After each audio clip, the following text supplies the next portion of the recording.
Oi, gente. Agora vamos falar aqui desse exercício que ele pede também coordenada do centroide, só que agora é de uma figura, um elo de corrente. O segredo aqui é você trabalhar com essa peça planificada, tá? O que seria fazer essa peça planificada? Eu dividi em 3 figuras aqui. Uma, 2 e 3, ok? Figura 1, figura 2, figura 3. É óbvio que a figura 1 e a figura 3 elas são iguais. Observe que o seu ponto, seu eixo de referência 0, 0 está aqui, ok? E ele fala pra gente que o raio é 7,5 centímetros. E o L aqui, que seria esse comprimento, ele traz como 0,25 metros, tá? Converta tudo para a mesma unidade de medida. Se você preferir trabalhar com centímetros, vai dar 25 centímetros, tá? Deixe tudo na mesma unidade de medida. Muito bem. Uma observação aqui, para você trabalhar com essa peça de forma planificada, o exercício está te falando que você tem um raio de 7,5. Então é desse ponto até aqui, interno. Ok? Aí você tem o diâmetro dessa corrente aqui, desse elo de corrente. Diâmetro de... Cadê o diâmetro aqui? 5 centímetros. Vou deixar marcado aqui, 5 centímetros. Então você vai precisar fazer um somatório, 7,5 mais 5, 7,5 mais 5, para trabalhar com essa área aqui de fora, com ela planificada, tá? O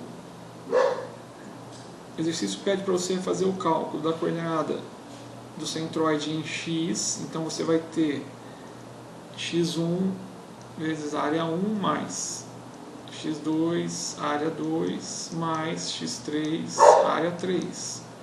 Dividido pelo somatório aqui das áreas. E para y, a coordenada do centroide, y1, área 1, mais y2,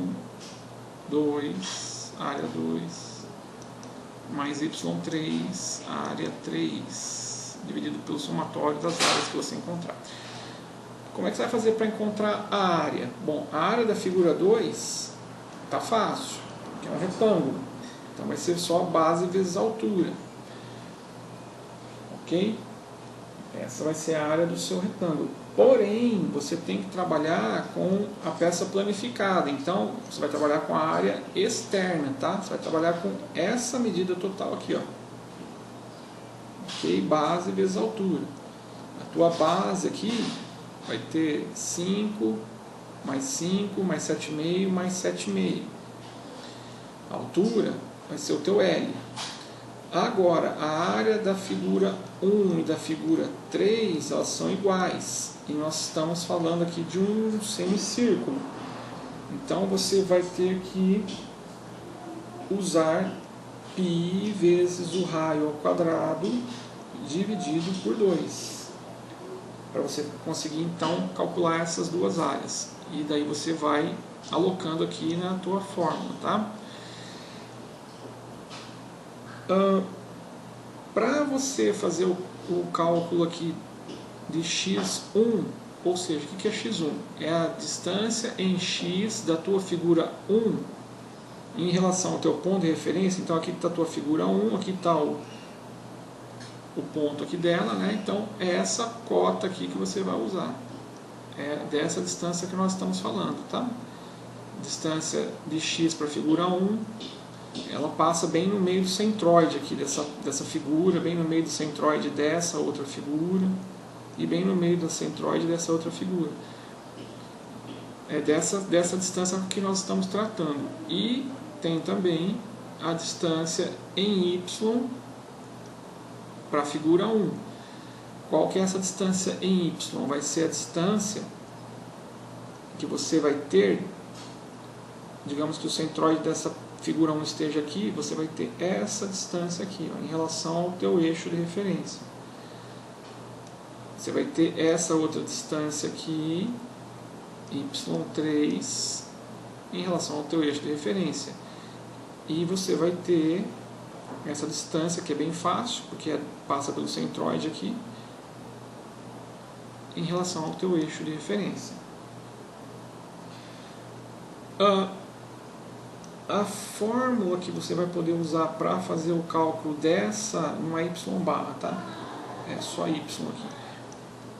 Dessa distância, como a gente está falando de um semicírculo, tá? Uma figura assim, e o centroide dele pode estar aqui ou pode estar aqui, enfim, ele não está no meio da sua figura, então você vai usar 4 vezes o raio dividido por 3 vezes π, ok? Dá uma olhada, o professor deixou em anexo a tabela de centroides, ou então procura também no Google, tem bem facinho de achar a tabela de centroides para essas figuras, tá? Vai ter figuras diversas lá, ok? Aí não vai ter erro. Fazendo tudo isso, você consegue encontrar as coordenadas do teu centroide em x e y, que é o que o programa está pedindo. Só mais um detalhe. Esse raio aqui, quando você for fazer o cálculo, você vai considerá-lo interno, tá? E essa é a particularidade. Para fazer o cálculo da área, você vai usar as medidas externas. Para fazer o cálculo do raio, seria essa coordenada em y, você vai usar medida interna. Tá bom? É isso aí. Qualquer coisa, deixa um comentário. Obrigado.